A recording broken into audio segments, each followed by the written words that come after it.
Sem Tanja Glažar, Feng Shui strokovnjakinja in za vas sem pripravila rešitve, ki vam odpirajo vrata vaši karieri na poslovnem področju.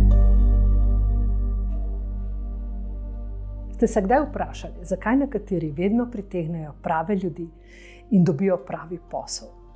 Veliko je od tega odvisna tudi naša osebna energija in karizma, a Feng Shui pozna tudi določene prijeme in rešitve, da lahko potegnemo pravi posel v pravem trenutku za pravo stvar. Prvo tako področje, ki ga uporabimo v Feng Shuiju za pritek kariere, za odpiranje novih poslovnih priložnosti, je vsekakor vzhodno področje. Najboljše je, če se na to področje usedemo in tam delujemo. Sicer pa ga lahko podpremo tudi z elementom vode. Fontana, akvarij, to že ptički čivkajo. Vi pa lahko uporabite tudi ventilator, računalnik, tiskalnik ali glasbo. Vzhodno področje je področje akcije v letošnjem letu. Jug je tisto področje v letu 2025, ki se ponaša z energijo moči, statusa, avtoritete, odločnosti in odločenosti. Če želite napredovati, če želite imeti nadzor in kontrolo nad vašim poslom, potem se preselite na južno področje in tudi delajte v smeri jug.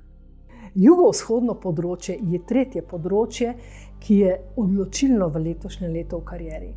Vendar pozor, ko boste delovali na jugovzhodnem področju v točno določenih stopinjah, to je zadnjih 15 stopinj, zadnja tretjina jugovzhoda, boste postavljeni na oder. Na vas pa je, ali boste na tem odru zasijali ali boste poraženi. Vse je odvisno od vas. Jugovzhod je pa močan zaveznik.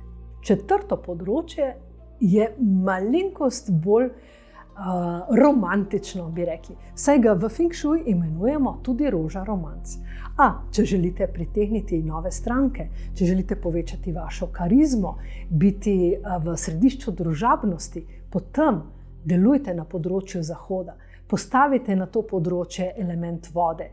Družite se na zahodnem področju, pogovarjajte se za nove posle, družite se s strankami na zahodnem področju, vse v smeri zahoda.